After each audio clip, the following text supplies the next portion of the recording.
அனைவருக்கும் வணக்கம். Welcome back my channel ஈ குக்கிங்.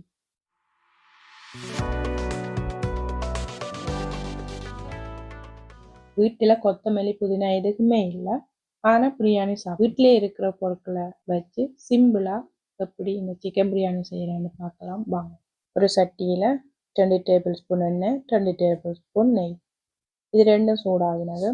ஒரு பிரியாணியில் 2 துண்டு பட்டை, 3 கிராம்பு, 3 ஏலக்காய் அதை தட்டி போட்டிருக்கிறேன். இது கூடவே லார்ஜ் சைஸ் வெங்காயம் வந்து இதே மாதிரி கட் பண்ணி அதையும் சேர்த்து, இந்த வெங்காயம் சீக்கிரமே வேகிறதுக்காக கொஞ்சமா அதையும் போட்டு இதே மாதிரி நல்ல கோல்டன் கலரா வெங்காயத்தை வதக்கி எடுங்க. வெங்காயம் எங்களுக்கு எவ்வளவு ப்ரௌன் கலரா வருகிறதோ அந்த அளவுக்கு பிரியாணியும் டேஸ்டியா வரும்.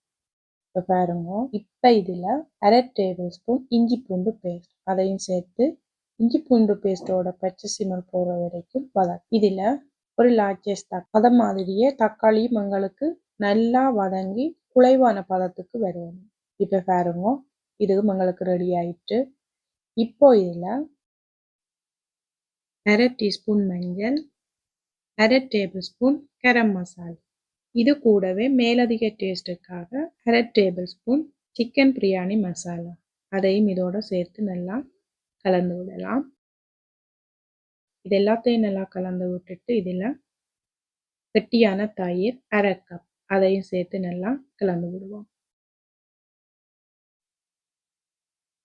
இது ஒரு கொதி வந்ததும் 300 கிராம் சிக்கன் நல்லா வாஷ் பண்ணி எடுத்து வச்சிருக்கிறேன். அதையும் இதோட சேர்த்துட்டு சிக்கனுக்கு தேவையான அளவு உப்பு அதையும் சேர்த்து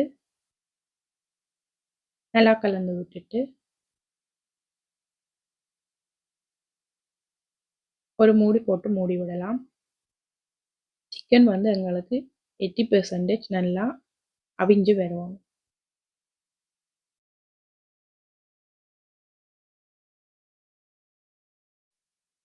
இதுல 1.5 கப் பாஸ்மதி ரைஸ் அரை மணித்தியாலம் ஊற வச்சு எடுத்து வச்சிருக்கிறேன். ஊற வச்சிருக்கிற பாஸ்மதி ரைஸ் இதோட சேர்த்து விட்டுட்டு ரைஸுக்கு தேவையான அளவு உப்பு மறுபடியும் சேர்க்க போறோம்.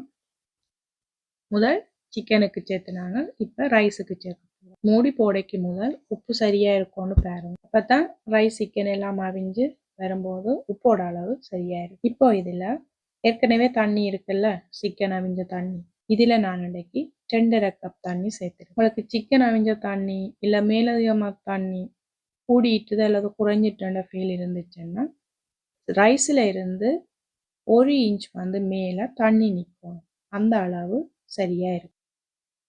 இப்போ இத ஒரு தட்டு அல்லது அலுமினியம் ஃபோல்டு இருந்துச்சுன்னா அதால மூடி வைக்க போறோம். ஹை ஃப்ளேமில் 1 நிமிஷம் விட்டு ஒரு கொதி வந்ததும் மீடியம் ஃப்ளேமுக்கு மாற்றி விடும். அதில் மீடியம் ஃப்ளேமில் 10 நிமிஷம் வேக விடலாம். 10 நிமிஷம் முடிஞ்சதும் ஸ்டவ் ஆஃப் பண்ணிட்டு அந்த சூட்டிலேயே ரைஸ் நல்லா வேகி உதிரி உதிரியான சூப்பரான ஒரு சிக்கன் பிரியாணி ரெடி ஆகும்.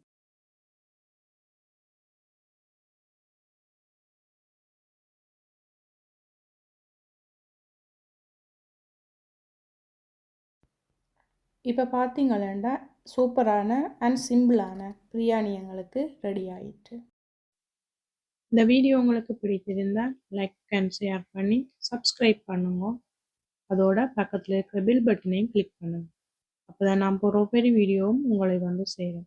இன்னும் ஒரு நல்ல வீடியோவில் உங்களை சந்திக்கும் வரை நான் உங்கள் ஈ குக்கிங் ரவி. சமைப்போம் சுவை.